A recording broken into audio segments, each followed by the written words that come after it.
cette question hein, qu'on a presque tous les jours par ici, que faire avec les couverts végétaux, comment les mener au mieux à bien avec le climat et l'objectif, ben, notamment qu'a présenté Laure, d'enrichir nos sols en matière organique et d'arriver à conserver aussi cette matière organique dans nos sols.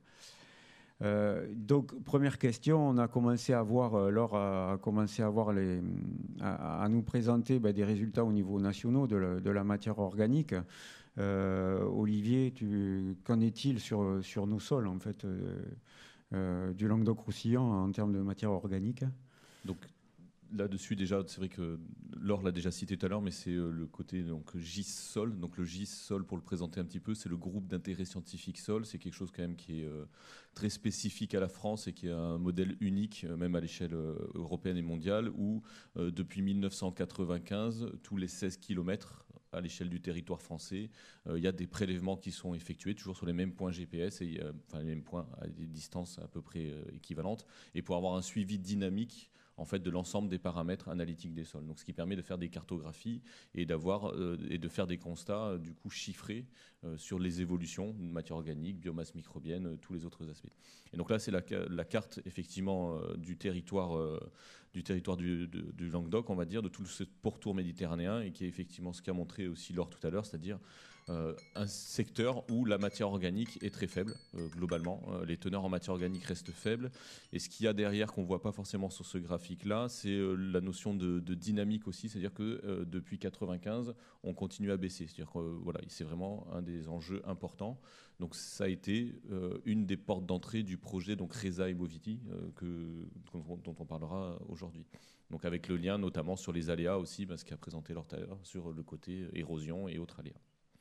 Ouais, c'est pas une surprise, donc des sols plutôt faibles en matière organique, mais on a quand même quelques solutions éventuellement pour essayer d'augmenter pour le quotidien du viticulteur cette matière organique. Là, tu as commencé à en parler, mais on a à notre disposition quelques leviers. Oui, tout à fait. Ça marche.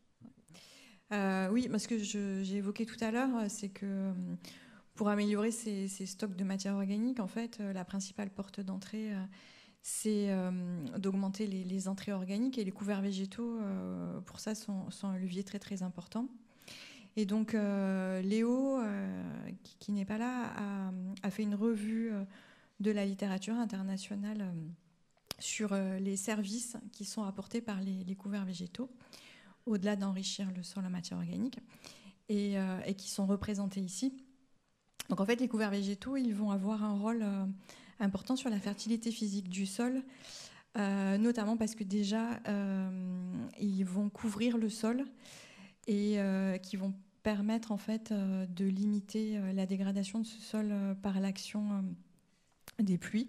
Donc ils vont aussi améliorer la stabilité structurelle des sols et augmenter l'infiltration de l'eau dans le sol.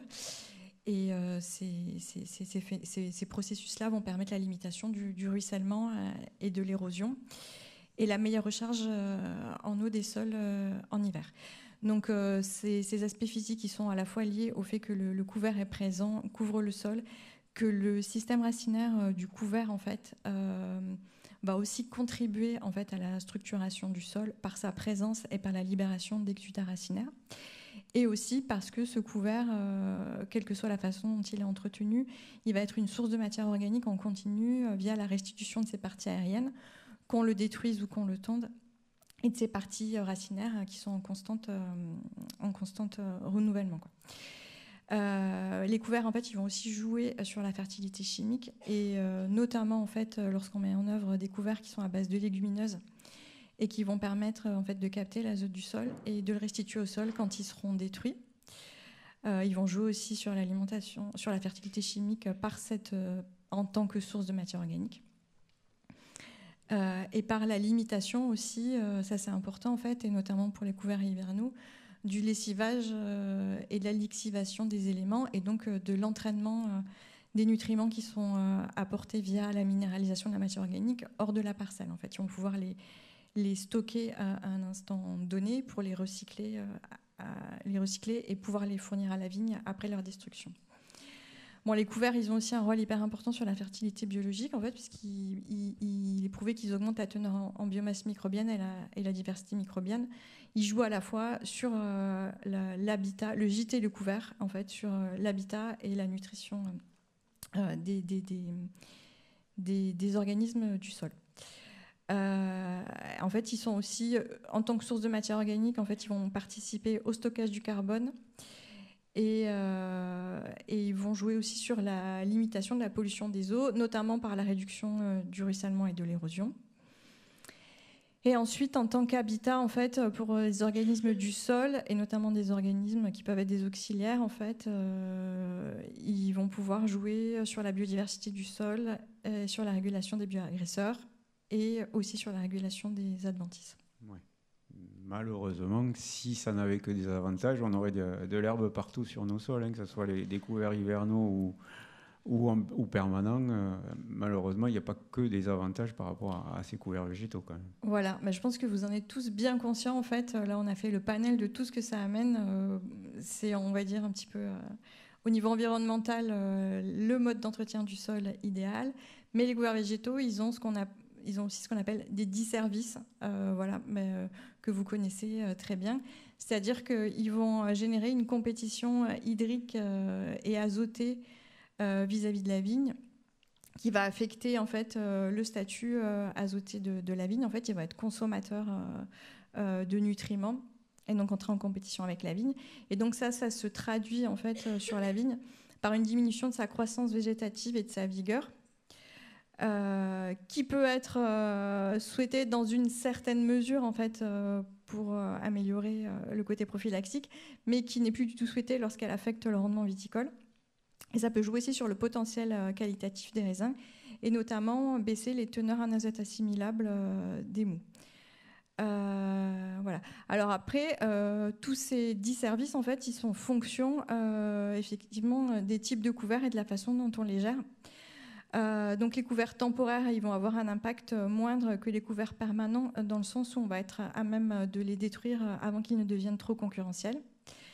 Le fait d'avoir des légumineuses aussi dans le couvert va tempérer ces effets, notamment vis-à-vis de la concurrence azotée. Et un levier important en fait pour gérer les couverts, c'est le pourcentage de surface couverte au vignoble, parce que ces impacts, plusieurs essais menés par l'IFV ou des partenaires ont mis en évidence que jusqu'à un tiers de la surface couverte par les couverts à l'échelle de la parcelle, les effets étaient relativement modérés, mais que dès qu'on passait au-delà de la moitié de la surface couverte, les effets étaient plus marqués. Et ça se traduit par de l'enherbement, un interrant sur deux, ou tous les interrants, par exemple, cette gestion de la surface couverte. Oui, bon, merci Laure pour cette présentation des dysfonctionnements. Donc on vous disait que pas mal d'essais avaient été menés en Languedoc-Roussillon. Là, on va venir aux résultats concrets, puisque les partenaires ont essayé d'optimiser donc, cette couverture végétale sur nos vignobles méditerranéens et ont obtenu, au bout de 3 à 4 ans, ou même 5 ans, des fois il faut attendre un petit peu pour avoir des résultats véritablement concrets, ont obtenu des résultats sur à la fois la matière organique, mais aussi ce qui nous intéresse en dernier lieu, la qualité du raisin et surtout le rendement à la vigne. Et donc, c'était l'objet d'un projet qui s'appelle Resa Moviti, qui a été financé par la région Occitanie et qui a été mené par une série de partenaires avec l'IFEV. Et donc, on a obtenu quelques résultats, Olivier, quand même, au cours de ce projet. Déjà, est-ce que tu peux nous le présenter, ce projet et le réseau qui a été mis en place en Languedoc-Roussillon ? Oui, pour lever le suspense, oui, on a eu des résultats. On a des mises en place sans avoir des résultats et, comme tu l'as dit tout à l'heure, avoir des choses concrètes.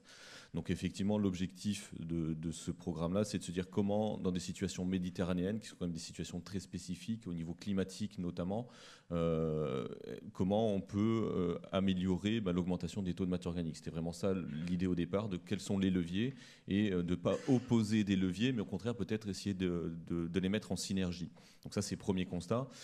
Deuxième constat, c'est aussi ce qui a été évoqué, c'est-à-dire comment on arrive à implanter. Aujourd'hui, les couverts végétaux sont souvent préconisées comme des solutions un peu miracles et qui fonctionnent à chaque fois, mais dans la pratique, et nous c'était ça tout l'objet du Club Authentis, qui est une association en fait indépendante de producteurs qui sont en relation nous avec Fraissinet, qui se posaient la question de comment j'implante, est-ce que j'arrive à les implanter, comment je réussis, est-ce que je peux avoir de la biomasse ou pas. Donc c'était vraiment associer toute cette réflexion-là.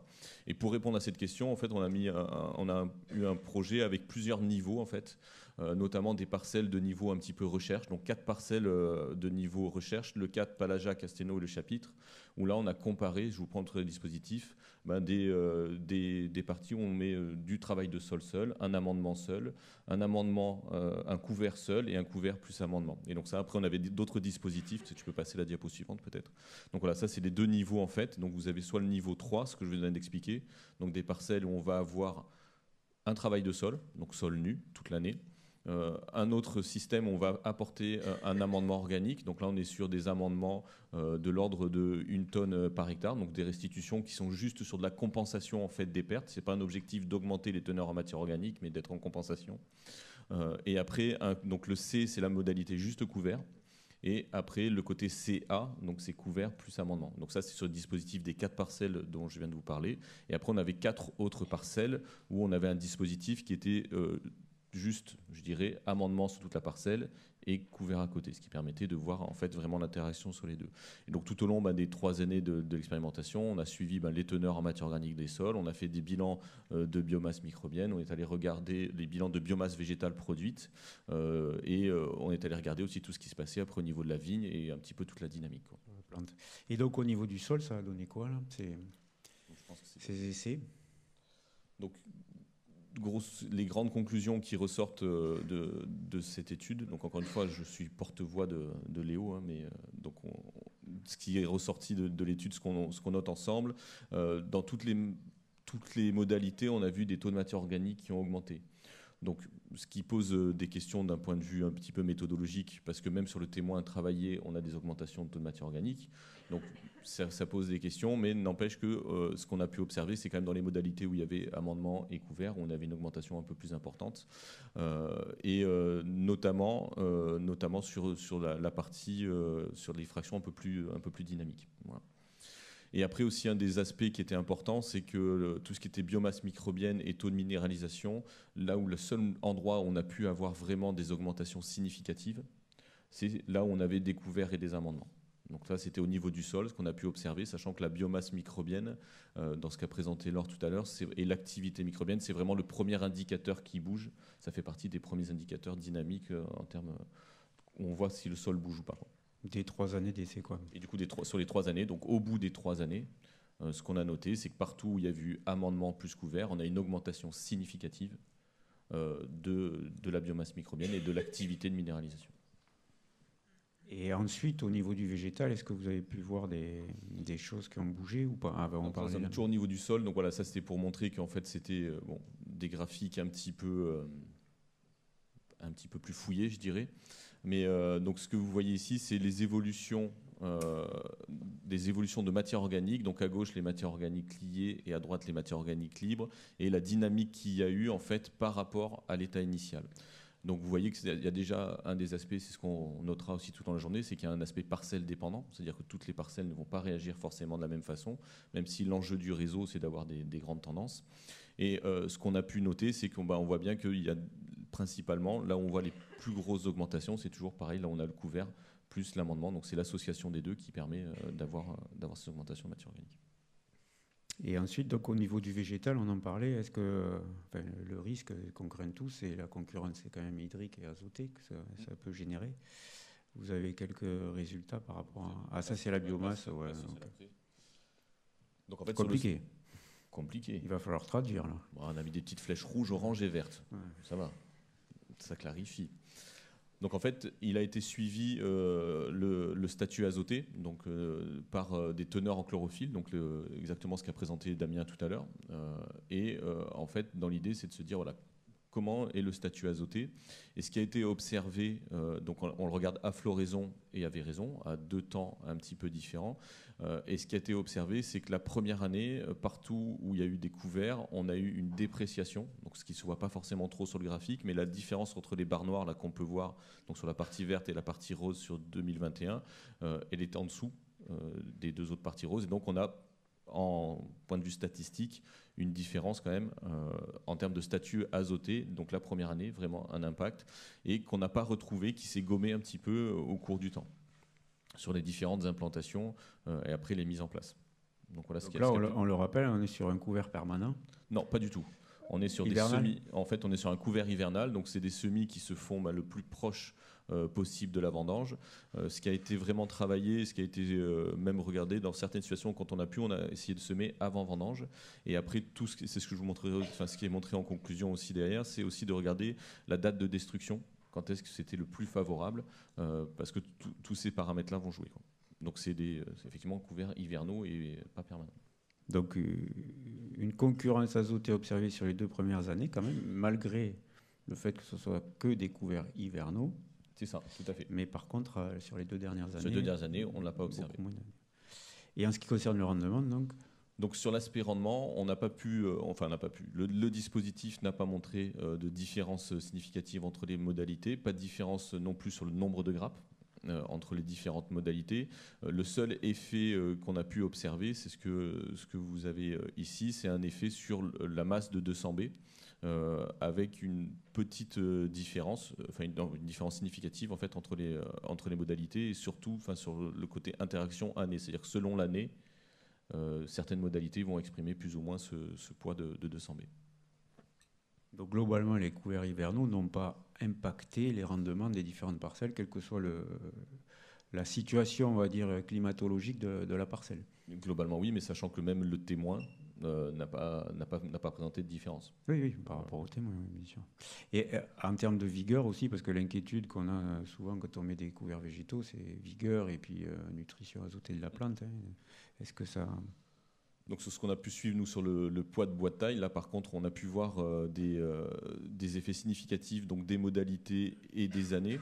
Donc c'est ce que vous voyez toujours pareil sur le graphique.